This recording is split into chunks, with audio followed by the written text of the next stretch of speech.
ইমানের দাবিতে তোমরা সত্যবাদী। বলুন সুবহানাল্লাহ। কিরকম? পারা নাম্বার 26, সূরার নাম হুজরাত। আল্লাহ বলছেন ইন্নামাল মুমিনুনাল্লাযীনা আমানু বিল্লাহি ওয়া রাসূলিহি সুম্মা লাম ইয়ারতাবু ওয়া জাহাদু বিআমওয়ালিহিম ওয়া আনফুসিহিম ফি সাবিলিল্লাহি উলাইকা হুমুস সাদিকুন।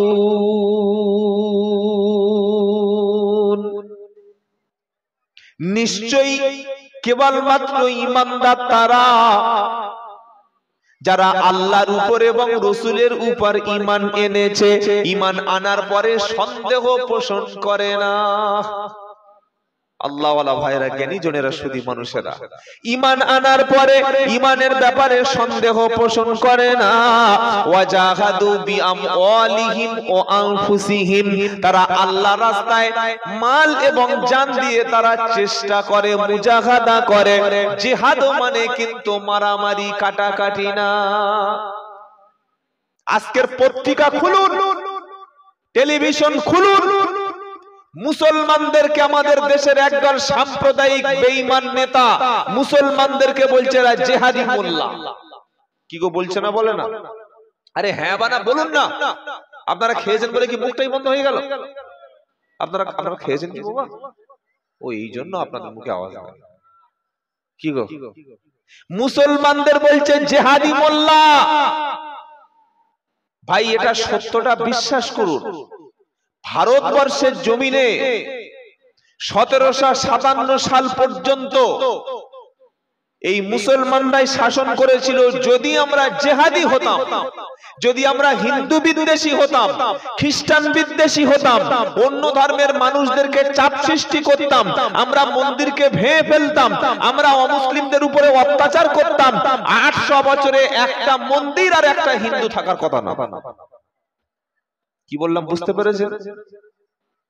তারা আজকের আমাদেরকে দেশপ্রেম শেখায়, যারা স্বাধীনতার জন্য এক ফোঁটা রক্ত দেয়নি, এক ফোঁটা।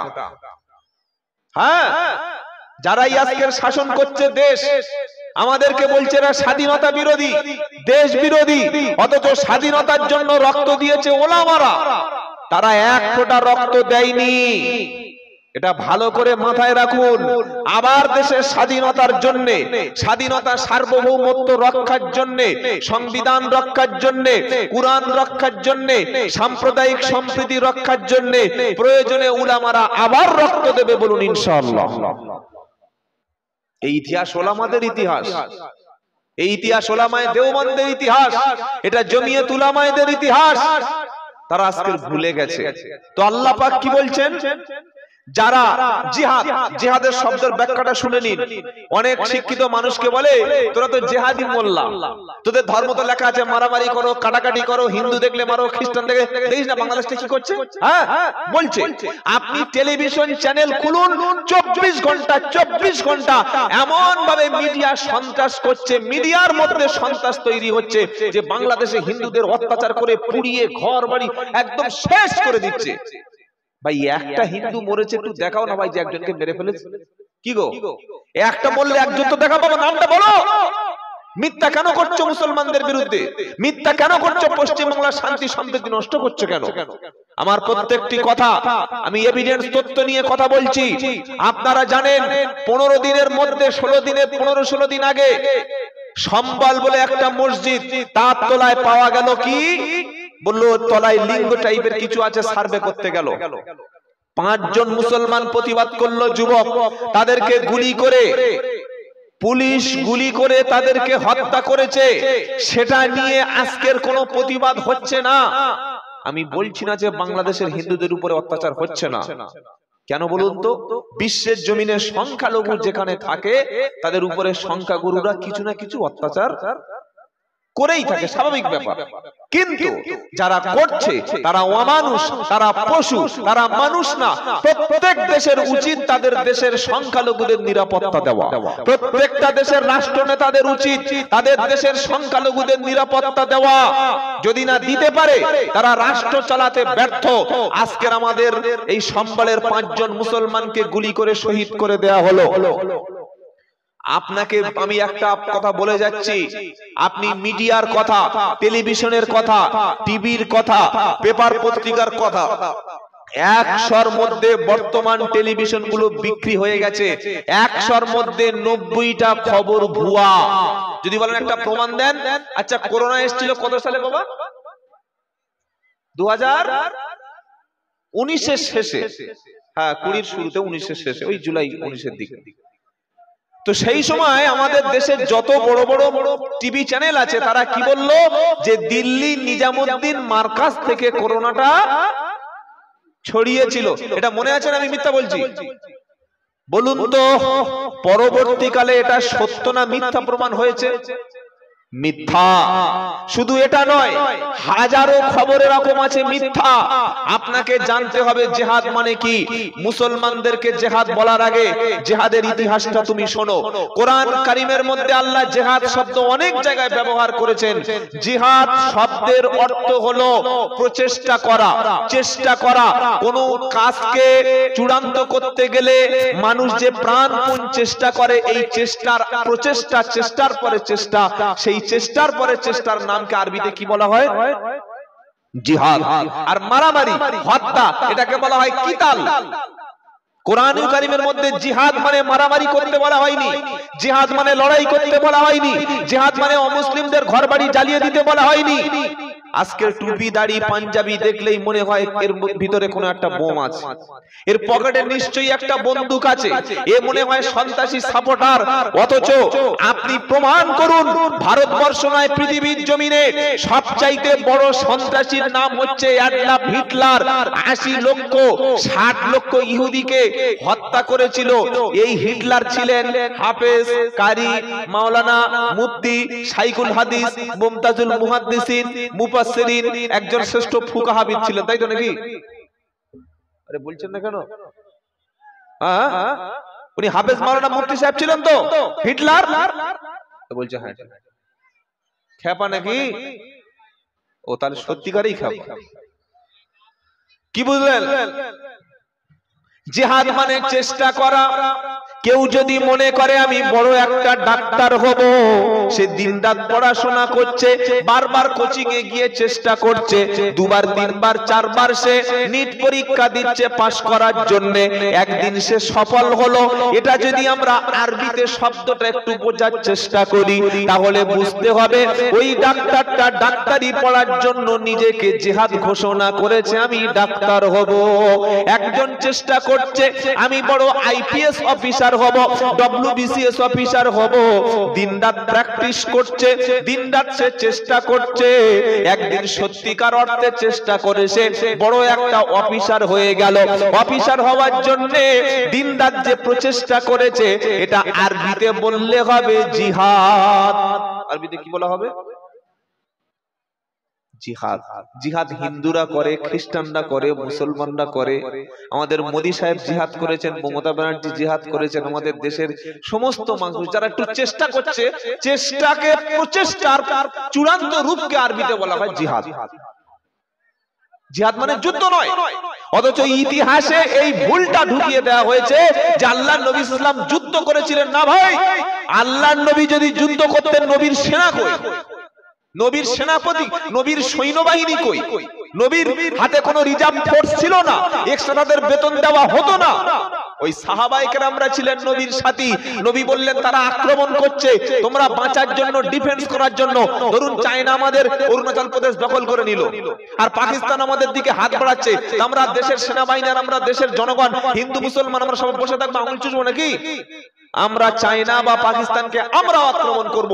এই যে ডিফেন্স করার যে চেষ্টা করা, এটার নাম হলো জিহাদ। আমার কথা বুঝতে পেরেছেন? সুতরাং যারা বলছে মুসলমানদের জিহাদি, তারা জানে না, তারা ইতিহাস পড়েনি, তারা ধর্ম জানে না, ধর্মকে অপব্যাখ্যা করে এই কথা বলছে। আল্লাহ পাক কি বলছেন? ইন্নামাল মুমিনুনাল্লাযীনা আমানু বিল্লাহি ওয়া রাসূলিহি, নিশ্চয়ই মুমিন হলো তারা আল্লাহর উপরে এবং রাসূলের উপর ঈমান আনে যারা। আমরা রাসূলকে বিশ্বাস করি ইনশাআল্লাহ। কিভাবে রাসূলের উপরে ঈমান আনতে হবে? ঈমান এনেছি কার উপরে? আমানতু বিল্লাহি ওয়া মালাইকাতিহি ওয়া কুতুবিহি ওয়া রুসুলিহি ওয়াল ইয়াউমিল আখিরি ওয়াল কদরি খাইরিহি ওয়া শাররিহি মিনাল্লাহি তাআলা। কটা জিনিসের উপর? আমানতু বিল্লাহি, আল্লাহর উপরে, ওয়া মালাইকাতিহি, সমস্ত ফেরেশতাদের উপরে, ওয়া কুতুবিহি, আসমানি সমস্ত কিতাবের উপরে, ওয়া রুসুলিহি, আদম থেকে শেষ নবী এবং রাসূল পর্যন্ত যতগুলো নবী এবং রাসূল এসেছে প্রত্যেকের উপরে আমরা ঈমান এনেছি। আর শেষ নবী হিসাবে যাকে মেনে নিয়েছি তার নাম কি? জোরে বলেন না। মুহাম্মাদুর রাসূলুল্লাহ ওয়াল্লাযীনা মাআহু আশিদ্দাউ আলাল কুফফারি রুহামাউ বাইনাহুম তারাহুম রুকআন সুজদাই ইয়াবতাগুনা ফাদলাম মিনাল্লাহি ওয়া রিদওয়ানা। পারা নাম্বার 26, পৃষ্ঠা নাম্বার 13, লাইন নাম্বার 1, আয়াত নম্বর 39, আয়াত নম্বর 37, আল্লাহ পাক 29 সূরা ফাতার মধ্যে আল্লাহ পাক শুনিয়ে দিচ্ছে, হে বান্দা শুনে রাখো, মুহাম্মদ হলেন আল্লাহর রাসূল, আর তার মুহাম্মদ সাল্লাল্লাহু আলাইহি সাল্লামের সাথী হলো তারা যারা নিজেদের মধ্যে নিজেদের ভাইদের প্রতি যারা নরম আর দুশমনদের প্রতি যারা কঠোর। তো রাসূলের উপরে ঈমান আনার অর্থ হলো আল্লাহ রাসূল পাক সাল্লাল্লাহু আলাইহি ওয়াসাল্লাম তিনি চূড়ান্ত, তার কথাটাই শেষ, তার সিদ্ধান্তটাই শেষ, এবং তিনি আমাদের শেষ নবী, তারপরে কোন রাসূল আসতে বললেন কেন? আসবেন না। কোন ব্যক্তি যদি মনে করে যে আল্লাহর নবীর সিদ্ধান্তটা সঠিক না, নবীর উপরে যে ইসলামটা এসেছে ইসলাম কমপ্লিট না, বা আল্লাহ রাসূল সাল্লাল্লাহু আলাইহি ওয়াসাল্লামের তিনি ইসলাম কমপ্লিট করেনি, অথবা নবীকে শেষ নবী বলে মানা যাবে না, বা নবীর পরে অন্য কেউ নবী আসতে পারে, সেই ব্যক্তি কোনোদিন মুসলমান হতে পারে না। পারা নাম্বার 22, সূরার নাম আহজাব, আয়াত নাম্বার 40, এখানে আল্লাহ তার রাসূলকে শেষ নবী এবং রাসূল বলে স্বীকৃতি দিচ্ছেন। রাসূলের উপরে আল্লাহর উপরে ঈমান আনার অর্থ হলো সমস্ত ব্যাপারে আল্লাহর উপরে ঈমান আনতে হবে, আর রাসূলের ব্যাপারে ঈমান আনার অর্থ হলো আল্লাহর নবীকে শেষ নবী বলে মানতে হবে। নবীর আনিত বিধান, মা আতাকুমুর রাসূলু ফাকুদুহু ওয়া মা নাহাকুম আনহু ফান্তাহু। আল্লাহ পাক বলছেন পারা নাম্বার 28, সূরার নাম সূরা হাশর, আমার আল্লাহ বলছে তোমাদের রাসূল যেটা দিয়েছে সেটা গ্রহণ করো, আর রাসূল যেটা ছাড়তে বলেছে সেটা তোমরা ছেড়ে দাও। সূরা আহজাবের 40 নম্বর আয়াতে আল্লাহ রাসূলকে আল্লাহ বলছেন তিনি শেষ নবী। মা কানা মুহাম্মাদুন আবা আহাদিন মির রিজালিকুম। বর্তমান যুগে মুসলমানদের মধ্যে হাজারো ফিতনা আছে, তার একটা ফিতনার নাম হচ্ছে নবীকে শেষ নবী বলে মানে না। আল্লাহর নবীর প্রসিদ্ধ হাদিস রয়েছে, নবী সাল্লাল্লাহু আলাইহি ওয়াসাল্লাম বলেছেন কিয়ামতের যত আলামত আছে তার মধ্যে একটা বড় আলামত হলো আমি নবী আমার ইন্তেকালের পরে 30 জন মিথ্যাবাদী তারা নবী দাবি করবে।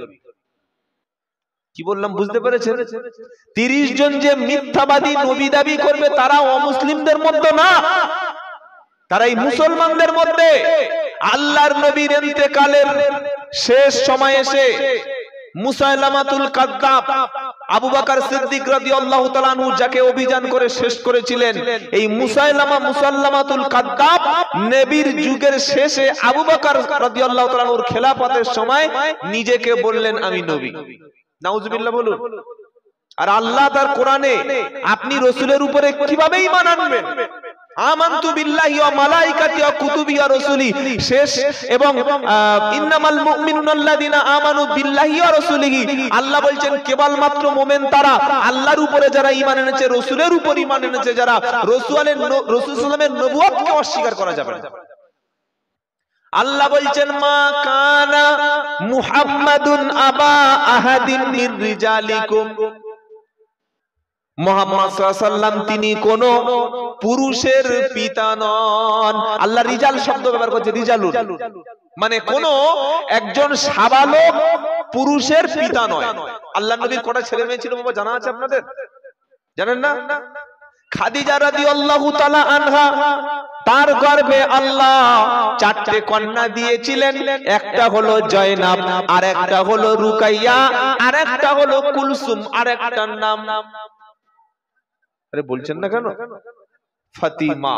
আহা চারটি কন্যা আর পুত্র খাদিজা রাদিয়াল্লাহু তাআলা আনহা তার গর্ভে আল্লাহ তিনটি পুত্র দিয়েছিলেন, একটা হলো তাহির, আর একটা হলো কাসিম, আর একটা হলো কি গো তাইয়্যিব।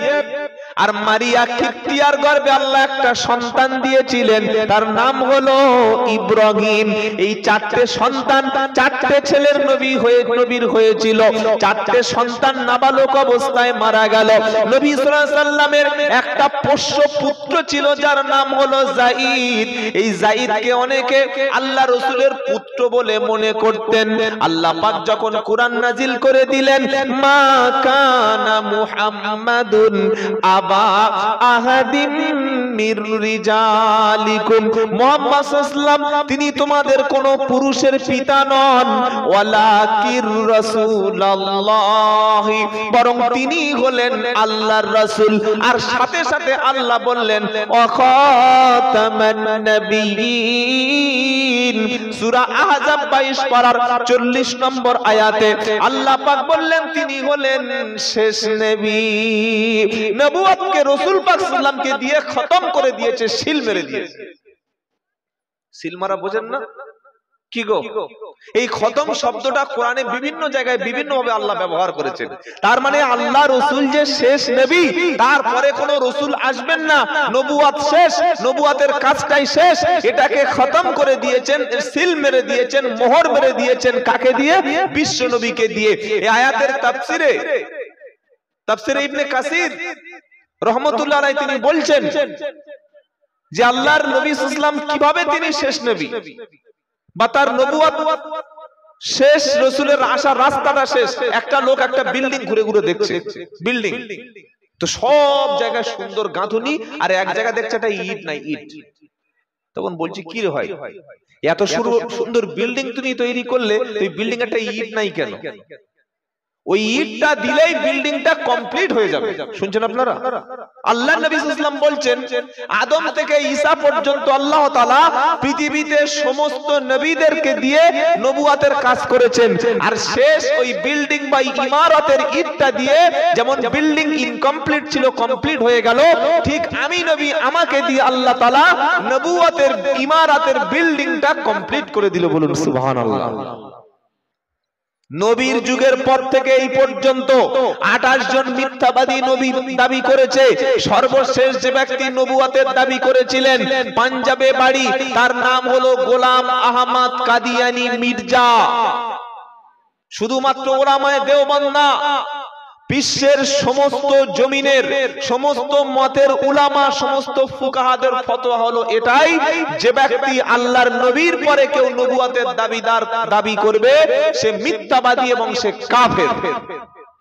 এই কাদিয়ানী ফিতনা, তারা অসংখ্য টেলিভিশন চ্যানেল চালায়।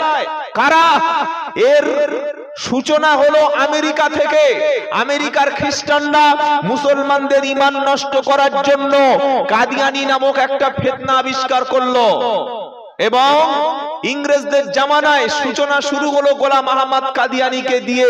তার কোটি কোটি ফলোয়ার্স ভারতবর্ষে আছে, বাংলাদেশে আছে, মালয়েশিয়ায় আছে, ইন্দোনেশিয়ায় রয়েছে, এবং বিশেষ মায়ানমারেও ছিল। তাদের দাবি তারা হ্যাঁ আল্লাহর নবী শেষ নবী আমরা মানি, কিন্তু তারপরেও একজন ছায়া নবী। কি নবী? ছায়া নবীকে গোলাম আহমদ কাদিয়ানী বলতে শুরু করলো। সেজন্য আমাদের ঈমান হবে এটাই বিশুদ্ধ ঈমান। রাসূলের পরে সাল্লাল্লাহু আলাইহি সাল্লামের পরে পৃথিবীতে যে বলবে আর একজন নবী আছে বা নবী আসতে পারে সে ব্যক্তি কাফের, কারণ কোরআনকে পরিষ্কার করে অস্বীকার করছে, মুতাওয়াতির হাদিসকে অস্বীকার করে দিচ্ছে। নবুয়ত রাসূল পাক সাল্লাল্লাহু আলাইহি সাল্লামের শেষ ওয়া খাতামান নবী, তারপরে আর কোন নবী আসবেন না। আল্লাহ যেন আমাদের ঈমানের উপরে কায়েম থাকার তৌফিক দান করে, সকলে বলুন আমিন। অনেক ধোঁকাবাজ মাথায় টুপি দিয়ে মুখে দাড়ি রেখে আপনার সমাজে এসে বলবে যে হ্যাঁ ইমাম মাহদী এসে গেছে, তারা বলবে। এই পর্যন্ত প্রায় 25 জন ইমাম মাহদী খালি বাংলাদেশে এসেছে। এই কদিন আগে পাকিস্তান একটা ইমাম মাহদী এসেছে, শুনছেন আপনারা? ইমাম মাহদী কি বাংলাদেশে আসবে না পাকিস্তান আসবে? কোন জায়গায় আসবে? এই যে ইমাম মাহদী তো আসবে সেই জায়গায় যে জায়গায় কিয়ামতের শুরু হবে। ঈসা আলাইহিস সালাম আসবেন। সুতরাং কোন কিছু জানতে হলে ধর্মের ব্যাপারে অনলাইনে বক্তব্য শুনে, ইউটিউবে বক্তব্য শুনে ফিতনায় পড়ে যাওয়ার আগে যোগ্য ওলামাদের কাছে বসে দ্বীন চর্চা করবেন, ইসলাম শিখবেন। বলুন ইনশাআল্লাহ। তাহলে আল্লাহ রাসূল সম্পর্কে আমাদের আকীদা কি? তিনি শেষ নবী, তিনি শেষ রাসূল। তারপরে নবুয়তের দরজা বন্ধ হয়ে গেছে, নবী আসবে না, রাসূল আসবেন না। তার মত, তার পথ, তার তরিকা, তার সুন্নাত এটাই চূড়ান্ত, এটাই সিদ্ধান্ত। তারাকতু ফীকুম আমরাইনি লান তাদিল্লু মা তামাসসাকতুম বিহিমা কিতাবাল্লাহ ওয়া সুন্নাতা রাসূলি। নবী বললেন দুটো জিনিসকে ছেড়ে যাচ্ছি, এ দুটো ধরো। কটা? দুটি। এক কিতাব আল্লাহ, আল্লাহর কিতাব, আর দুই নবীর সুন্নাত। এই দুটোকে মজবুত করে ধরো। লান তাদিল্লু, লান তাদিল্লু, কখনো তোমাদেরকে গোমরাহি করতে পারবে না। সকলে বলুন কোরআন এবং রাসূলের সুন্নাহ মেনে চলো। বলি ইনশাআল্লাহ, বলি ইনশাআল্লাহ। আল্লাহ আমাদের এই সমস্ত ফিতনা থেকে হেফাজত করুন। তাহলে মুমিন কারা? আল্লাহর উপরে রাসূলের উপর ঈমান এনেছে যারা। আর 3 নম্বর সুম্মালাম ইয়ারতাবু ওয়া জাহাদু বিআমওয়ালিহিম ওয়া আনফুসিহিম ফি সাবিলিল্লাহ। জান এবং মাল দিয়ে দ্বীনের পথে যারা জিহাদ করেছে, চেষ্টা করেছে সত্য প্রতিষ্ঠা করার জন্য, আমার আল্লাহ পাক বলছে উলাইকা হুমুস সাদিকুন, ওরাই হলো সত্যবাদী। জোরে বলুন সুবহানাল্লাহ। ঈমানের দাবিতে ওরাই হলো সত্যবাদী। আর ঈমানদার মুমিনের জন্য আল্লাহ আবার ঘোষণা করে দিয়েছে, এগুলো তো ঈমানদার হলো, এবার খাঁটি ঈমানদার কারা শুনবো না? শুনবো না? শুনবো ইনশাআল্লাহ। খাঁটি ঈমানদারের মধ্যে গুণ থাকে 5টা। কটা? ওলি হওয়ার জন্য গুণ থাকে 2টি। কটা? 2টি। খাঁটি ঈমানদার কোথায় খুঁজে পাবো? কোরআন পড়লে খুঁজে পাবো। পারা নাম্বার 9, পৃষ্ঠা নাম্বার 16, লাইন নাম্বার 4, আয়াত নাম্বার 2, সূরার নাম আনফাল। আল্লাহ বলছেন খাঁটি ঈমানদারকে ইন্নামাল মুমিনুনাল্লাযীনা আমানু, ইন্নামাল মুমিনুনাল্লাযীনা ইযা যুকিরাল্লাহু ওয়াজিলাত কুলুবুহুম ওয়া ইযা তুলিয়াত আলাইহিম আয়াতুহু যাদাতুহুম ঈমানা ওয়া আলা রাব্বিহিম ইয়াতাওয়াক্কালুন আল্লাযীনা ইউকিমুনাস সালাতা ওয়া মিম্মা রাযাকনাহুম ইউনফিকুন উলাইকা হুমুল মুমিনুনা হাক্কান লাহুম দারাজাতুন ইনদা রাব্বিহিম ওয়া মাগফিরাতুন ওয়া রিজকুন কারীম। জোরে বলুন আল্লাহু আকবার। সূরা আনফালের 2য় আয়াতে আল্লাহ বলছেন খাঁটি মুমিনকে নিশ্চয়ই ইন্নামাল মুমিনুন, নিশ্চয়ই মুমিন হলো তারা আল্লাহর নাম যখন উচ্চারণ হবে তাদের অন্তরের মধ্যে কম্পন সৃষ্টি হবে। অন্তরে একটা আল্লাহর নাম শুনলে তাদের কম্পন শুরু হবে, হৃদয় তাদের কেঁপে যাবে। আর যখন কোরআন তেলাওয়াত করবে আল্লাহর উপরে ঈমান তাদের অটোমেটিক বেড়ে যাবে। জোরে বলুন সুবহানাল্লাহ। 3 নাম্বার হলো ওয়া আলা রাব্বিহিম ইয়াতাওয়াক্কালুন, আল্লাহর উপরে পরিপূর্ণ বিশ্বাস করবে তারা। আজ আমাদের বিশ্বাস অমুক ব্যক্তি বাঁচাবে, অমুকের দলে থাকলে আমি বেঁচে যাব। আজ ভারতবর্ষের জমিনে বিশ্বাস, বিশ্বের জমিনে ঈমানদারদের জন্য আল্লাহ ছাড়া আর কোনো সাহায্যকারী, জোরে বলুন, এটা অনেক মুসলমান বিশ্বাস করে না। আমার আল্লাহ বলছেন আলাইসাল্লাহু বিকাফিন আবদা, ও বান্দা আমি কি তোমার জন্য যথেষ্ট নই? বলুন আল্লাহু আকবার। আমাদের জন্য কে যথেষ্ট? কে যথেষ্ট? এটা সত্যি সবার বিশ্বাস আছে? জোরে বলেন। আল্লাহ যদি আমাদের জন্য যথেষ্ট হয়, আল্লাহ যদি আমাদেরকে খাওয়াতে পারে, আল্লাহ যদি আমাদেরকে বাঁচাতে পারে, তাহলে সুদের মাল খায় কারা? আপনাদের এলাকায় বর্ধমানে এখানে সুদখোর নাই, ইন্টারেস্ট, এলআইসি বা বন্ধন টন্ধন মহিলা সমিতি এগুলো নাই। আমাদের 24 পরগনায় আছে। সুদের অফিস উদ্বোধন হবে, বলছে হুজুর দোয়া করুন। চিন্তা করছেন? আমার মাদ্রাসা ছেলেদের নিয়ে একটু কোরআন শরীফ পড়াচ্ছে গো। হ্যাঁ, মাদ্রাসার ছেলেদের দিয়ে কোরআন শরীফ পড়াচ্ছে। কখন? একটা অফিস উদ্বোধন করবে, সেখানে ইন্টারেস্টের কাজ চলবে। মুসলমান, আমি যখন ওই আমার ছোটবেলায় যখন মাদ্রাসায় পড়ি, আমাদেরকে একজন ডেকেছে আমার এলাকায়। ও একটা সিনেমা হল করেছে, মুসলিম লোক, সে এখন অবস্থা তার ক্যান্সার শেষ হয়ে গেছে। তো সিনেমা হলটা করেছে, ওর সামনে একটা বিশাল বড় কারখানা, কারখানা সিনেমা হল, এই দুটো উদ্বোধন করার জন্য দোয়া করাবে হুজুরদের ডেকেছে। আপনি ভাবুন।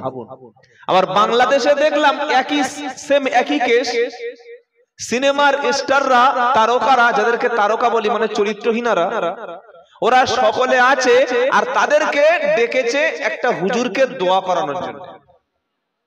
হুজুর দোয়া করবে সিনেমা আর্টিস্টদের মধ্যে, কি দোয়া করবে আল্লাহই জানে। আবার এই যে হাসিনা পালিয়ে আমাদের এখন এখানে লুকিয়ে আছে, ওর বাবার জন্য একটা মৌলভী সাহেবকে একদিন ডেকেছে দোয়া করবে, মানে শেখ মুজিবের জন্য। তা উনি দোয়া করছে, আল্লাহ যারা শেখ মুজিবকে হত্যা করেছে সবাইকে জান্নাত দান করো। কি বুঝলেন? তো আমাদের মৌলভীদের ডাকলে আমাদের আর হুঁশ থাকে না, যেখানে ডাকবে সেখানে চলে যাচ্ছে। আরে যাওয়ার আগে ভেবে যাও। মাতাল, সুদখোর, ঘুষখোর, চিটিংবাজ, জেনাখোর, হত্যাকারী, আগে কলেমার দাওয়াত দাও, তওবা পড়ো, পরে তার জন্য দোয়া চাও। গিয়েছে আল্লাহুম্মা আমিন, রব্বানা যালামনা আনফুসানা ওয়া ইল্লাম তাগফির লানা। হুজুর কেঁদে বাঁচে না, আর পাপিষ্ঠর চোখে এক ফোঁটা পানি দেখা যায় না। দোয়া শেষ, 5 মিনিট দোয়া হলো, বিরহমাতিকা ইয়া আরহামার রাহিম, দাও দাও, বাড়ি চলে যাচ্ছে, দাও দাও, জিলাপি দাও। এই যেখানে সেখানে দোয়ার কাজটা বন্ধ করতে হবে, যেখানে সেখানে হাত তুলে বসে দোয়া করুন। ভালো মানুষের জন্য দোয়া করুন। পাকা সুদখোর মরে গেছে, জীবনে একক নামাজ মসজিদে পড়েনি, জুমার নামাজ পড়েনি, কোটি কোটি টাকার ব্যবসা, জীবনে তার টাকা দিনের কাজে লাগেনি, মসজিদে দেখতে পাওয়া যায়নি, কখনো কোনো মুসলমানকে সালাম দেয়নি, জীবনে কোরআন পড়েনি, তার বিবির মধ্যে পর্দা নেই, বাচ্চাদের মধ্যে দিন নেই, একক নামাজ ছাড়াই মারা গেছে। আর সেই লোকের বাড়িতে মিলাদ হচ্ছে, কুলখানি হচ্ছে, চল্লিশা হচ্ছে, আর মিলাদের দিন হুজুর দোয়া করছে, রব্বানা যালামনা। আল্লাহ বলছে কি হচ্ছে এটা? ফেরেশতারা দেখ, ধান্দাটা দেখ, বান্দার পায়ে পায়ে ধান্দা। কার জন্য দোয়া হচ্ছে একবার দেখ। এই বাবাজিরা, আল্লাহর নবী সাল্লাল্লাহু আলাইহি ওয়াসাল্লামের মুহাব্বতের সবচাইতে ভালোবাসার মানুষ ছিল চাচা আবু তালিব। পৃথিবীর সব মানুষ যদি সারা জীবন রাসূলকে ভালোবাসি বলে, আবু তালিবের এক দিনের ভালোবাসার সমান হবে না। এত প্রচন্ড ভালোবাসতেন। এই ভালোবাসাটা ছিল কুফরির উপরে, ঈমানের উপরে না। এই ভালোবাসাটা ছিল রাসূলের নবুয়তের উপরে না, নবুয়ত ছাড়া, রাসূলের উপরে ঈমান আনা ছাড়া। এই আবু তালেব যখন মারা যাচ্ছিল না, পাশে আবু জাহেল বসে বসে আবু তালেবের কানে বলছে, খবরদার, মুহাম্মদ পাশে বসে আছে, ইসলাম কবুল করো না। মুহাম্মদ সাল্লাল্লাহু আলাইহি ওয়াসাল্লাম বললেন, চাচা তুমি খাইয়েছো, সারা জীবন তুমি আশ্রয় দিয়েছো, লালন পালন করেছো, চাচা একটা বার অন্তত তুমি লা ইলাহা ইল্লাল্লাহ এটা তুমি স্বীকার করো। তুমি হয়তো নামাজ পড়োনি, তুমি হয়তো কোরআন পড়োনি, আল্লাহর ইবাদত করার মতো সুযোগ তোমার নসিবে হয়নি, অন্তত একবার লা ইলাহা ইল্লাল্লাহ চাচা এটা তুমি স্বীকার করো। কিয়ামতের দিন জাহান্নাম থেকে বাঁচানোর জন্য চাচা আমি আল্লাহর কাছে তোমার জন্য সুপারিশ করব। বলুন না সুবহানাল্লাহ। বারবার নবী বলছে, একবার বল। আবু জাহাল বলল, আবু তালেব মৃত্যুর ভয়ে মরণের সময় তুমি কি আব্দুল মুত্তালিবের ধর্ম ত্যাগ করে মুহাম্মদ সাল্লাল্লাহু আলাইহি সাল্লামের ইলাহার উপরে ঈমান আনবে? শেষে আবু তালেব কি করলো? ঈমান আনতে পারলো না। মরণের আগে বলল, আমি আব্দুল মুত্তালিবের পৌত্তলিক ধর্মের উপরেই বিশ্বাস করে মারা গেলাম।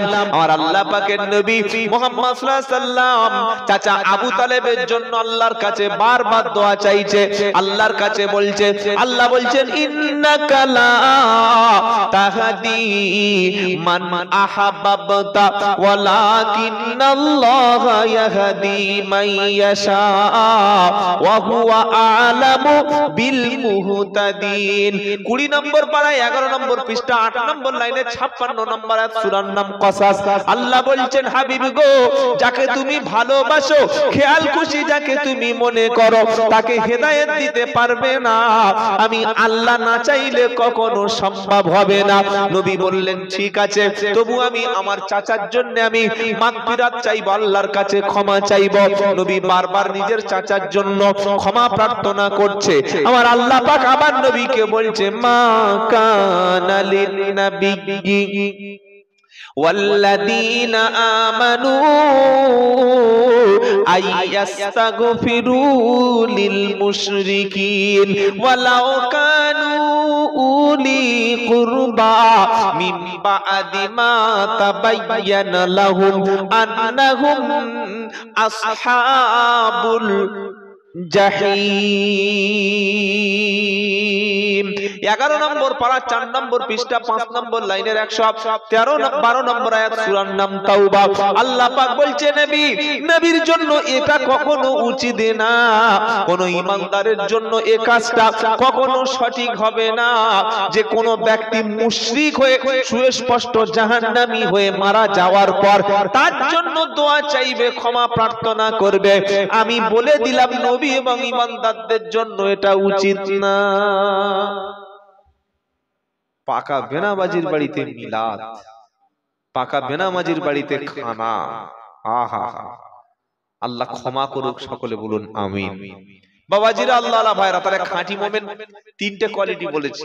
এক, আল্লাহর নাম শুনলে অন্তরে ভয় তৈরি হবে। 2 নম্বর, আল্লাহর কোরআন শুনলে ঈমান বেড়ে যাবে। 3 নম্বর, কার উপরে ভরসা করবে? জোরে বলেন। আচ্ছা, আল্লাহর নাম নিলে একটু ভয়টা আমাদের লাগে মনে, নাকি? কি বলছেন? হ্যাঁ, মুসলমানের শ্রেষ্ঠ স্লোগান হলো আল্লাহু আকবার। জন্মের শুরু থেকে আর মৃত্যু পর্যন্ত। আপনাদের এখানে সন্তান হলে কানে আজান দেয় বাবা? আর যদি হসপিটালে হয় তাও বাড়িতে গেলে? আচ্ছা, বাপ তার সন্তানের উপরে প্রায় 12টার মতো হক আছে। প্রথম বাপের হক হলো সন্তানদের প্রতি, যারা মা এবং বাবা আছেন বা হবেন, শুনুন। 1 নম্বর হক হলো সন্তান জন্মগ্রহণ করলে কানে আজান দেওয়া। 2 নম্বর হলো এই সন্তানের একটা সুন্দর ইসলামী সম্মত নাম রাখা, কুরআন হাদিস থেকে নাম রাখা। কুরআন থেকে নাম রাখার আগে একটু অর্থ জেনে নাম রাখবেন, আরবি নাম আবার পেলেই রাখবেন না। একটা মৌলবী বক্তব্য করছে, ইন্নামা হাররামা আলাইকুমুল মাইতাতা ওয়াদ-দামা ওয়া লাহমাল খিনজির।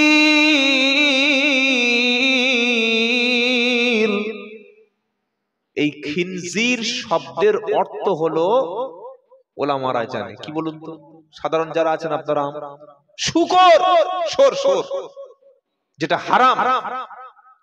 তো ওই খ্যাপা জলসায় এসছে, পিছনে বসেছিল, খাওয়া দাওয়া করলো, বলে একটু শুনে যাই কি বলছে। আর আমরা তো একদম ওই মানে আনলিমিটেড টান দিই, খিনজির।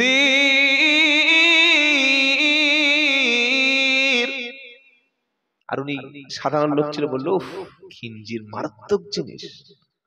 পরের বছর ছেলে হলো, নাম রেখে দিয়েছে খিনজির। কি কোরআনে আছে, 4 জায়গায় আছে। সূরা বাকারা 173 নম্বর আয়াতে, সূরা মাইদা 3 নম্বর আয়াতে, সূরা আনামের 146 নম্বর আয়াতে, সূরা নাহলের 115 নম্বর আয়াতে। এই 4টি জায়গায় আল্লাহ খিনজির শব্দ ব্যবহার করেছে।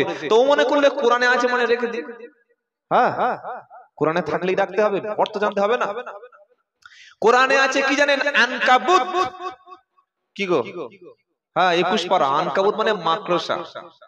মাসালুল লাযীনা ইত্তাখাযু মিন দুনিহি আউলিয়া কামাসালিল আনকাবুত ইত্তাখাযাত বাইতা। আল্লাহ বলছেন, আল্লাহ ছাড়া যারা অন্য কোন মাবুদকে, ইলাহাকে ইলাহা বলে গ্রহণ করেছে, তাদের দৃষ্টান্ত মাকড়সার মতো। মাকড়সা ঘর বাঁধে, কিন্তু সবচাইতে দুর্বল ঘর কার? আরে বলছেন না কেন? মাকড়সা। তো আল্লাহ বলছেন, তারা যাকে ধরেছে, যাকে সাহায্য চাইছে, ওটা মাকড়সার মতো, ঘরের মতো। ছেলের নাম রেখেছে আনকাবুত, মাকড়সা হয়ে গেল। কোরআন শরীফে আছে হিমারুন, মানে গাধা। আপনি কি হিমারুন ডাকতে পারবেন? কোরআন শরীফে আছে বাকারুন, গাভী।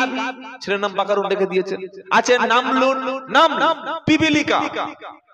এগুলো দেখলে হবে না, ভালো ভালো নাম রাখতে হবে। একজন নাম রেখেছে তার মেয়েকে তুকাদ্দিবা। ইমাম সাহেব বলছে, বাবা মেয়ের নাম কি? বলছে তুকাদ্দিবা। বললে হুজুর কি করে হলো?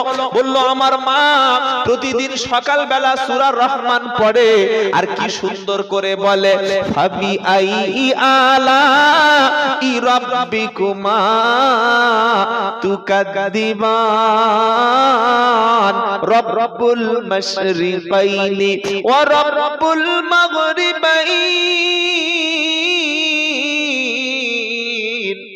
প্রত্যেকবার আল্লাহ একটা করে নিয়ামত বলেছে, আর কি বলেছে? ফাবি আই আলাই রাব্বিকুমা তুকাদ্দিবান। তোমরা কোন আল্লাহর কোন নিয়ামতকে অস্বীকার করবে? তো বললো, এত সুন্দর নাম তুকাদ্দিবা। আল্লাহ সূরা রহমানে প্রায় 33 বার তুকাদ্দিবা বলেছে। তো এত সুন্দর নাম করে বাদ দেওয়া যায়? আমার মেয়ের নাম তুকাদ্দিবা রেখে দিলাম। কি গো? এজন্য নাম রাখার আগে ওলামাদের কাছে পরামর্শ করবেন। আর এখন মুসলমান নামগুলো রাখছে ইহুদি খ্রিস্টানদের ধাঁচে। রাজ, ছোট ছোট, বাবলু, কি গো, সাগর, অক্সিজেন, রিয়া, প্রিয়া, টুম্পা, ঝুম্পা, সাগরিকা, দীপালি, শেফালি, অনামিকা। কেউ যেন ধরতে না পারে যেটা মুসলমানের বাচ্চা না কাফেরের বাচ্চা, ধরার উপায় নাই। নাম রাখবেন মুসলমানের নাম কোরআন সুন্নাহ সম্মত। খাদিজা, আয়েশা, ফাতেমা, মারিয়াম, কিপ্তিয়া, জাকারিয়া, ইসমাইল, ইব্রাহিম, আব্দুল্লাহ, সুলাইমান, সাইফুল্লাহ, খালিদ, উমর, আবু বকর, উসমান, আলী, তালহা, জুবায়ের রাদিয়াল্লাহু আনহুম আজমাইন। কি নাম? খাদিজা। আহা, আল্লাহ রাসূলের স্ত্রী যেদিন খাদিজা মারা গেলেন, ঐতিহাসিকরা বলেছেন সেই বছরটা ছিল নবীর দুঃখের বছর, ইয়াউমুল হাজান। সবচাইতে বেশি দুঃখ এবং কষ্ট নবী সেই সময় ফিল করেছিলেন যেদিন খাদিজা মারা যায়। তিনি বৃদ্ধ বয়সে, অর্থাৎ বয়সের শেষ প্রান্তে গিয়ে খাদিজার বান্ধবীদের বাড়িতে বাড়িতে রাসূল গোশত রান্না করলে, যারা ওই মক্কায় ছিল, যখন মক্কায় নবী সাল্লাল্লাহু আলাইহি ওয়াসাল্লাম খাদিজার কথা স্মরণ করতেন, আয়েশা সিদ্দিকার সামনে রাসূল খাদিজার প্রশংসা করতেন। আয়েশা সিদ্দিকা বললেন, হে আল্লাহর নবী, আপনি 18 বছর এর একটা সুন্দরী নারী আপনি আমাকে পেয়েছেন, জওয়ানি পেয়েছেন, কুমারী পেয়েছেন, আর 25 বছরের যুবক, 40 বছর একটা অর্ধবৃদ্ধা মহিলা পেয়েছিলেন। আগে 2-4টে বাচ্চাও ছিল, দুবার স্বামী মারা গেছে, একটা মানে বিধবা মেয়ে পেয়ে আপনি এত তার প্রশংসা করেন কেন? আল্লাহর নবী বললেন, খাদিজা, আয়েশা, খবরদার খাদিজা সম্পর্কে কোনদিন এই কথা আমার সামনে বলবে না। নবী বললেন, শোনো আয়েশা, রাদিয়াল্লাহু তাআলা আনহা, তোমরা সকলে আমার সুখের দিনের স্ত্রী, আর খাদিজা হলো আমার কষ্টের দিনের সাথী। আহা, বিপদের বন্ধু সবচাইতে বড় বন্ধু। কি গো, টাকা থাকলে পয়সা থাকলে বন্ধুর অভাব হয়? দামি গাড়ি কিনলে দামি বাড়ি থাকলে বন্ধুর অভাব হয় না। আর ক্যান্সারে 5 বছর পড়ে থাকো, প্যারালাইসিসে হাতটা অচল হয়ে ব্যবসাটা বন্ধ হয়ে যাক, গাড়িটা বিক্রি হয়ে যাক, বাড়িটা তোমার ভগ্ন দশা হয়ে যাক, তখন ফোন করলে ফোন আর কেউ রিসিভ, ও জানে ফোন করলে টাকা দিতে হবে। কি বুঝলেন? বিপদে পড়লে কে বন্ধু আর কে শত্রু সে সময় চেনা যায়। নবীজি বললেন, শোনো আয়েশা, খাদিজা আমার সেই সময় স্ত্রী ছিল যখন মক্কায় সকলে আমাকে তাড়ানোর প্ল্যান করেছে, সেই সময় খাদিজা তার কাছে আমাকে আশ্রয় দিয়েছে, যার কাছে দিনের বেলা দাওয়াত ও তাবলীগের মেহনত করতে গিয়েছি, কলেমার দাওয়াত দিতে গেছি, সবাই যখন আমাকে অস্বীকার করেছে, আমি খাদিজার কাছে দাওয়াত দিয়েছি, কোনো প্রশ্ন ছাড়া খাদিজা ঈমান এনেছে। সকলে যখন আমাকে তিরস্কার করেছে, আম্মাজান খাদিজা তখন আমাকে সান্তনার বাক্য শুনিয়েছে, খবরদার খাদিজা সম্পর্কে যেন কোনো কথা বলো না। আল্লাহর নবী সাল্লাল্লাহু আলাইহি সাল্লাম এই খাদিজা রাদিয়াল্লাহু তাআলা আনহা গুহায়, হেরা গুহায় নবী যখন ধ্যান করতেন কোরআন আসার আগে, বসে বসে নবীজি বিশ্ব নিয়ে ভাবতেন কিভাবে জাতিকে বানানো যায়, কিভাবে জাতিকে হেফাজত করা যায়। আচ্ছা, এই ধরুন আমরা কয়েকজন বসে বসে এখানে কোরআন শুনছি, আর ওই মাঠের মাঝখানে যদি 10-12টা মুসলমান ছেলে বসে বসে মাল খায়, আর যদি 2-4জন ছেলে বসে বসে বা দাঁড়িয়ে দাঁড়িয়ে বা জেনা করে, এটা আমাদের চোখে খারাপ লাগবে না? লাগবে না? আরে বলছেন না কেন?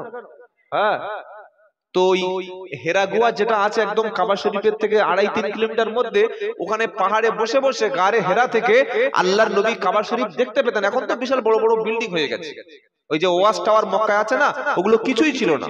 মানে ওই হেরা গুহা, ওখান থেকে বসে বসে আল্লাহর নবী দেখতেন 360টা মাবুদ, 360টা ইলাহ, তাদের কাছে গিয়ে ছেলে চাইছে, মেয়ে চাইছে, বাচ্চা চাইছে, সাহায্য চাইছে। আল্লাহর নবী দেখে দুঃখে কষ্টে কি করবেন তিনি দিশা করতে পারছেন না। এই সময় আল্লাহ রাসূলের স্ত্রী খাবার নিয়ে যাচ্ছেন, জিবরাইল চলে আসলো, এসে বললেন, হে আল্লাহর নবী, ওই দেখুন আপনার খাদিজা আসছে। এই আল্লাহ রাসূল সাল্লাল্লাহু আলাইহি ওয়াসাল্লাম খাদিজা আসলে তাকে বলবেন স্বয়ং আল্লাহ খাদিজাকে সালাম দিয়েছেন, আর তার জন্য জান্নাতের একটা সুন্দর ঘরের সুসংবাদ দিয়েছেন। যদি বলুন সুবহানাল্লাহ। পৃথিবীর একটাই নারী, আল্লাহ সালাম দিয়েছিলেন যাকে, জিবরাইলও সালাম দিয়েছিলেন যাকে, তার নাম হলো আম্মাজান খাদিজা উম্মাহাতুল মুমিনিন। এই খাদিজার আল্লাহ রাসূল প্রচন্ড ভালোবাসতেন। আজ মুসলমানদের বাড়িতে মেয়ে হলে যদি বলি খাদিজা নাম রাখো, বলে খাদিজা নামটা বুড়ি বুড়ি লাগছে। কি গো, রাসূলের স্ত্রীর প্রতি ভালোবাসা আছে? তাহলে বাপের দ্বিতীয় হক কি বললাম? সন্তানের নাম রাখা। বাপ এবং মায়ের সন্তানের প্রতি তৃতীয় হক কি, দায়িত্ব কি? তৃতীয় হক হলো 7 দিন বয়সে সন্তানের আকিকা করা। 7 দিনে সম্ভব না হলে 14 দিন বা 21 দিন বয়সে আকিকা করা। আরেকটা হক হলো বাচ্চা হলে কোন আল্লাহওয়ালা বুজুর্গ ব্যক্তি তাহানিক করবে। তাহানিক, তাহানিকটা কি? বুজুর্গ ব্যক্তির মুখে একটু মিষ্টি বা খেজুর খোরমা চিবিয়ে বাচ্চার মুখে দেবে, বরকতের জন্য দোয়া করবে। আল্লাহর নবী সাল্লাল্লাহু আলাইহি ওয়াসাল্লাম হুসাইন রাদিয়াল্লাহু তাআলা আনহুর জন্য করেছিলেন। এটার নাম হচ্ছে তাহনিক। কোন বুজুর্গ ব্যক্তির কোলে আপনি বাচ্চাটা দিলেন, একটু দোয়া করে দিন বাচ্চার মঙ্গলের জন্য, বরকতের জন্য, আর একটু মুখে মিষ্টি দিয়ে তাহনিক করে দিন। এটা হচ্ছে সুন্নাত। বলুন সুবহানাল্লাহ। নাম্বার 5, এই বাচ্চা যখন একটু বড় হবে, সেই বাচ্চাকে প্রথম যে শিক্ষাটা দেবেন, আমি আব্দুল্লাহ জুবায়ের বলছি শুনুন। আজ মুসলমান কোরআনের শিক্ষাটা, ইসলামের শিক্ষাটা, মক্তবের শিক্ষাটা কি মনে করেছে জানেন? দিলে হয় না দিলে হয়, কোরআন পড়ালে হয় না পড়ালে হয়, শিখলে হয় না শিখলে হয়। আর নবী কি করেছেন? তলাবুল ইলমি ফারিজাতুন আলা কুল্লি মুসলিম, প্রত্যেকটি মুসলিমের উপরে দ্বীনের শিক্ষা, ইলম অর্জন করা, জ্ঞান চর্চা করা, ঈমান বাঁচানোর জন্য, আল্লাহ চেনার জন্য, হালাল হারাম চেনার জন্য, সত্য মিথ্যা চেনার জন্য, শিরক বিদআত চেনার জন্য, সুন্নাত বিদআত চেনার জন্য, তাওহীদ চেনার জন্য আপনার সন্তানকে আপনি কুরআন এবং ইলম শিক্ষা দেবেন। ততটুকুই শিক্ষা আপনি দেবেন, তাকে মুহাদ্দিস, মুফাসসির, হাফেজ, আলেম টাইটেল পাস বা বড় একজন কাসেমি কিংবা আজহারি হয়ে কিংবা তাকে সাহারানপুর থেকে মাজাহিরি হয়ে এতটুকু শিক্ষা না দিতে পারেন, মিনিমাম তাকে আল্লাহ এবং রাসূল, সৎ এবং অসৎ, হালাল এবং হারাম, পাক এবং নাপাক, সত্য মিথ্যা এটা চেনার মতো ইলম শিক্ষা আপনি বাপ হিসাবে দেবেন, এটা ফরজ ফরজ ফরজ। আজ আমার ছেলে গোসল জানে, বিয়ে করে এসে এক সপ্তাহ গোসল করেন। কি গো, মসজিদে জুমার দিন নামাজ পড়তে ঢুকছে, এ বগলে একটু সেন্ট স্প্রে করছে, ভালো করে টুপিটা পরে নিয়েছে, সাদা পাঞ্জাবি পরে নিয়েছে, সাদা পাজামা পরে নিয়েছে, আর কিভাবে ওযু করতে হয় ওযুটুকুই জানে না। ওযু করতে গিয়ে দেখি পানি খাচ্ছে। পানি খাচ্ছিস কেন বে? বললে হুজুররা পানি গালে দেয়, গালে পানি দেওয়ার খাওয়া দুটো এক জিনিস। ওযু জানে না। এটা কোত্থেকে শিখবে? স্কুলে, কলেজে, ইউনিভার্সিটিতে না, এই শিক্ষা কোথাও পাবেন না। সেই শিক্ষার মার্কাজ, শিক্ষার অফিস, শিক্ষার কারখানার নাম হচ্ছে মাদ্রাসা, মাদারিস। যতদিন মাদ্রাসা টিকে থাকবে ততদিন ঈমান টিকে থাকবে, মাদ্রাসা টিকে থাকবে ইসলাম টিকে থাকবে। মাদ্রাসা ধ্বংস হবে, ঈমান আর ইসলাম ধ্বংস হবে। স্পেনের মতো দেশ যেখানে 700 বছর মুসলমানরা শাসন করেছিল, ওই স্পেনে এমন মসজিদ ছিল যে মসজিদে একসঙ্গে 30,000 মানুষ নামাজ পড়তে পারবে। সেই স্পেনের বড় বড় মসজিদগুলো এখন সব খ্রিস্টানরা চার্চ বানিয়ে ফেলেছে, সব যিশু খ্রিস্টের সেখানে আরাধনা চলছে। আপনার বর্ধমানের মসজিদ, পশ্চিম বাংলার মসজিদ, বাবরির মতো এগুলোকে মন্দির বানানো হবে, গির্জা বানানো হবে, চার্চ বানানো হবে, গুরুদ্বারা বানানো হবে। কেন বানানো হবে? আমাদের নিজেদের ভুলের কারণে, আমাদের নিজেদের দশার কারণে, আমাদের নিজেদের মধ্যে অনেকের কারণে। আমরা আল্লাহ এবং রাসূলের রাজি খুশি করার চাইতে দুনিয়ার মানুষদের রাজি খুশি করাতে ব্যস্ত থাকার কারণে, আমরা আমাদের ঈমানের হাকিকাত বুঝতে না পারার কারণে। হাতির চেহারা বিশাল বড়, কিন্তু হাতির চক্ষুটা হলো কি গো, ছোট। হাতির যা চেহারা, আপনারা হাতি নিশ্চয়ই দেখেন নাই, অনেকে দেখেছেন। এদিকে হাতি পার হয় না নাকি? পশ্চিম বর্ধমানে হাতিটা বেশি, ওদিকে হ্যাঁ, এদিকে হ্যাঁ, পশ্চিম বর্ধমানে, মেদিনীপুর, হুগলি ওদিকে তো প্রায় হাতি পার হয়ে যায়। তারপর ঝাড়গ্রাম রয়েছে। হ্যাঁ, তো হাতির চেহারা এত বড় কিন্তু তার চক্ষুটা ছোট। ও নিজেই জানে না যে সে কত বড়, তার অবয়বটা, স্ট্রাকচারটা, বডিটা জানে না। আপনি ঈমান এনেছেন, লা ইলাহা ইল্লাল্লাহ বলেছেন, এটা কত বড় মূল্যবান জিনিস। এই ঈমান আনার কারণে সাহাবাদেরকে ফাঁসির কাস্টে শুলে চাপানো হয়েছে, তীর মারতে মারতে শেষ করে দেয়া হয়েছে। হযরত বিলাল রাদিয়াল্লাহু তাআলা আনহু কত নির্যাতনের শিকার শুধুমাত্র লা ইলাহা ইল্লাল্লাহ বলার জন্য হতে হয়েছে। আর আপনি বাপ, মুসলমান ছেলে, মুসলমান বংশসূত্রে পেয়েছেন, তাই দাম দিচ্ছেন না।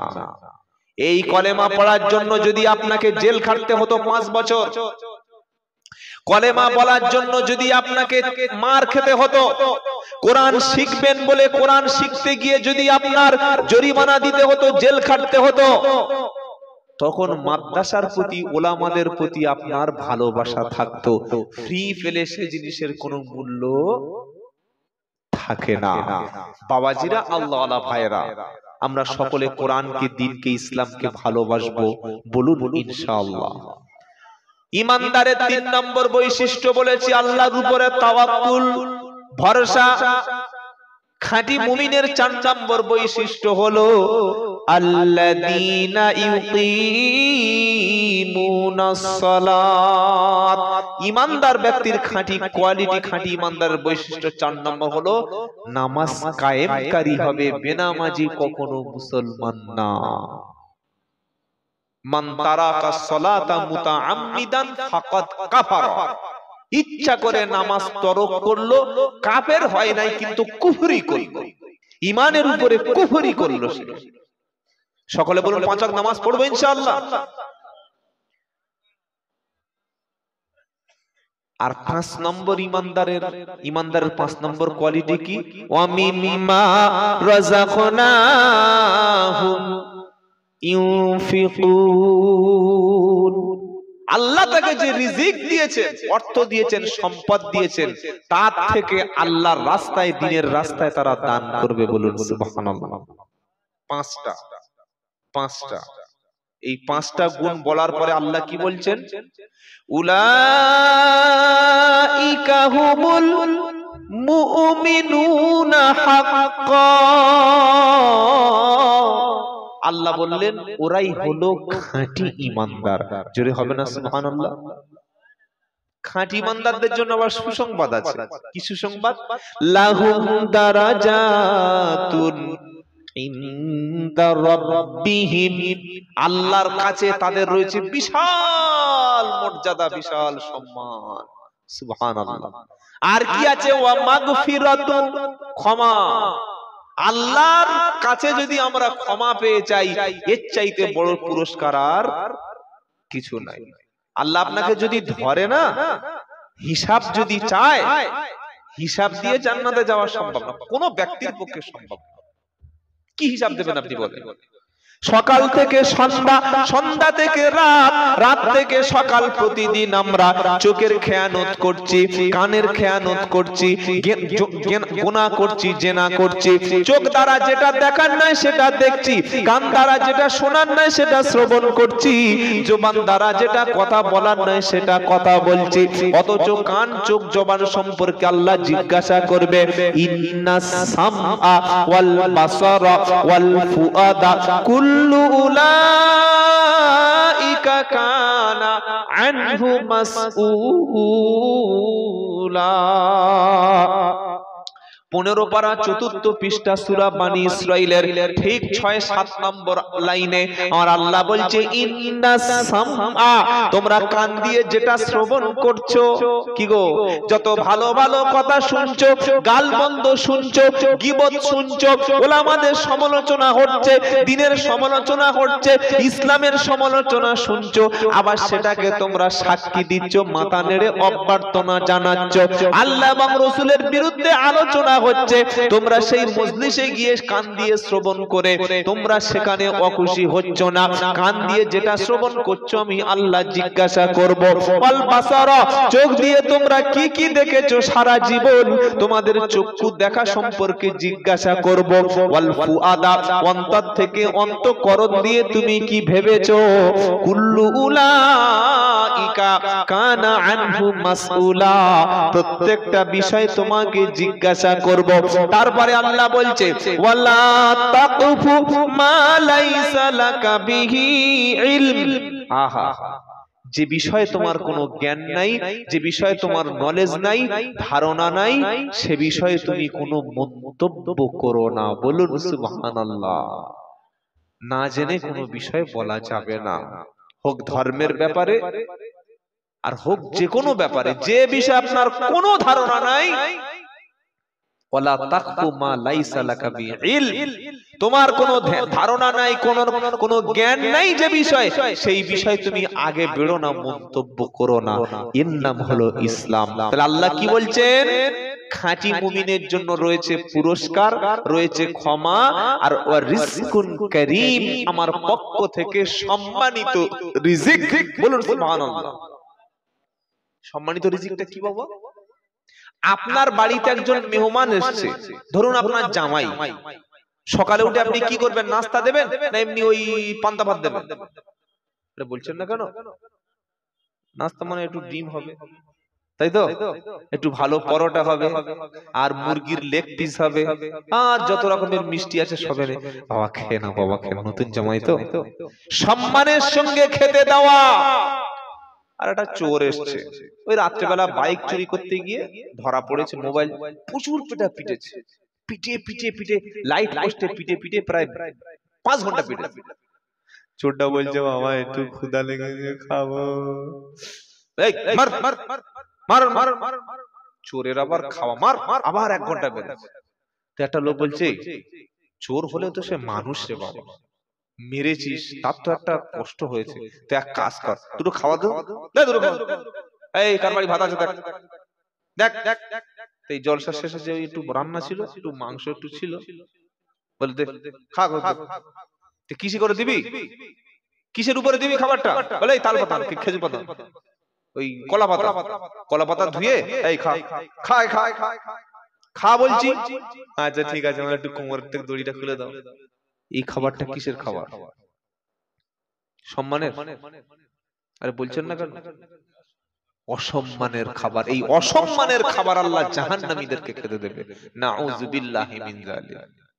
খুদুহু ফাগুল্লুহু সুম্মাল জাহিমা সাল্লুহু সুম্মা ফি সিলসিলাতিন দারউহা সাবউনা দিরাআন ফাসলুকুহু ইন্নাহু কানা লা ইউমিনু বিল্লাহিল আযীম ওয়া লা ইয়াহুদ্দু আলা তুআমিল মিসকিন ফালাইসা লাহুল ইয়াওমা হাহুনা হামীম ওয়ালা তুআমুন ইল্লা মিন গিসলিন লা ইয়াকুলুহু ইল্লাল খাতিউন। 29 পারা সূরা হাক্কা। জাহান্নামীদেরকে আল্লাহ বলবে খুদুহু ধরো, ফাগুল্লুহু গলায় বেড়ি পরিয়ে দাও, সুম্মাল জাহিমা সাল্লুহু তারপরে জাহান্নামে নিক্ষেপ করো, সুম্মা ফি সিলসিলাতিন দারউহা সাবউনা দিরাআন ফাসলুকুহু তারপরে 70 গজ লম্বা শিকল দিয়ে বাঁধো। তার কারণটা কি? ইন্নাহু কানা লা ইউমিনু বিল্লাহিল আযীম, সে ব্যক্তি মহান পরাক্রমশালী আল্লাহর উপরে ঈমান আনেনি। ওয়ালা ইয়াউদ্দু আলা তুআমিল মিসকিন, আর মিসকিনদেরকে খাদ্য খেতে দিত না। আল্লাহ বলছেন ফালাইসা লাহু লাউমা হাহুনা হামিম, আজকের তোমার অন্তরঙ্গ বাঁচানোর জন্য কোনো বন্ধু নাই, তোমার ভালোবাসার কোনো মানুষ নাই, কেউ তোমার পাশে নাই। ফালাইসা লাহু লাউমা হাহুনা হামিম ওয়ালা তুআমুন ইল্লা মিন গিসলিন লা ইয়াকুলুহু ইল্লাল খাতিউন, পাপিষ্ঠ ব্যক্তির জন্য রক্তপুঞ্জ জাহান্নামের নিকৃষ্ট খাবার ছাড়া অন্য কোন খাবার পাপিষ্টের জন্য নাই। কটা বাজে? আল্লাহু আকবার, 11টা বেজে গেল। যাই হোক, অনেকক্ষণ কথা শুনলেন। আর এই ভাঙা হাটে আর কি পাখি বিক্রি করবো বলুন তো? কি গো,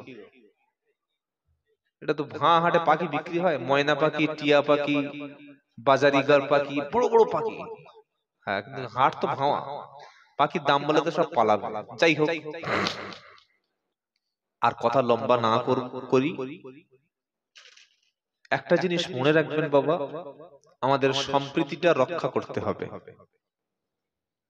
পশ্চিম বাংলায় আল্লাহ পাক আমাকে অনেক জায়গায় নিয়ে গেছেন, আমি আসাম, উড়িষ্যা, ত্রিপুরা, ঝাড়খণ্ড অনেক জায়গায় গেছি।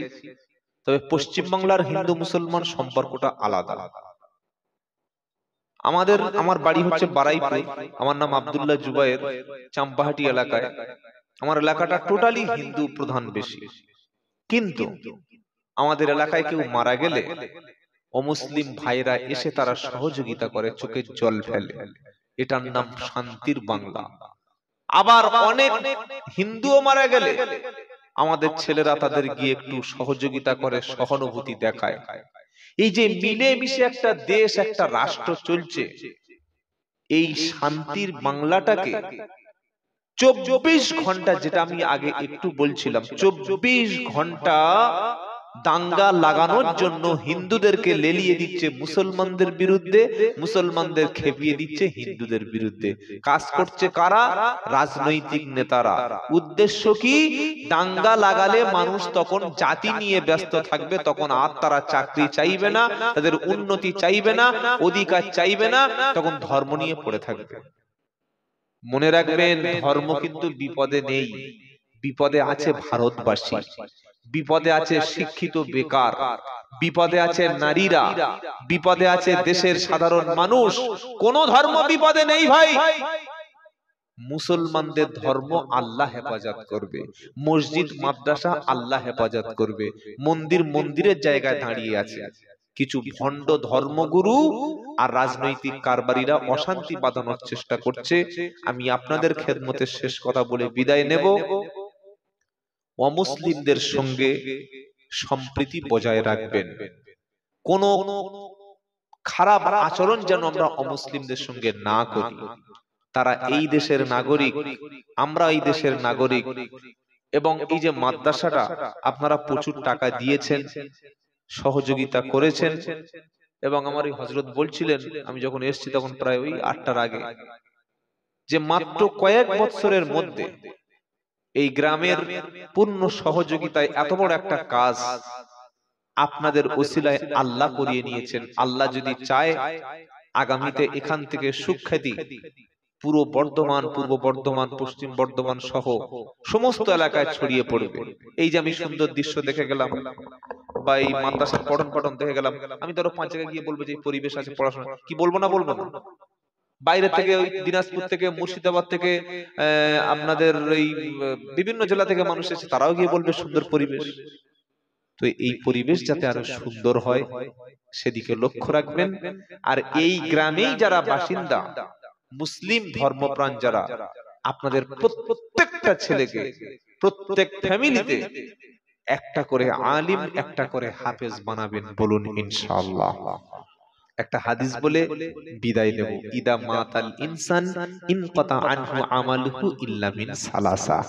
যেদিন মানুষ মারা যাবে সমস্ত আমলের দরওয়াজা বন্ধ হবে, শুধুমাত্র 3টি আমল মৃত্যুর পরে আপনার কবরে পৌঁছাতে পারে। একটা হলো সাদাকাতুন জারিয়াহ, প্রবাহমান দান, মসজিদ মাদ্রাসায় কিছু দিয়ে গেলে এর নেকি পাবেন। 2 নম্বর আও ইলমিন ইয়ানতাফাউ বিহি, যদি কোনো এমন ইলম কাউকে দিয়ে যান, শিক্ষা দিয়ে যান যে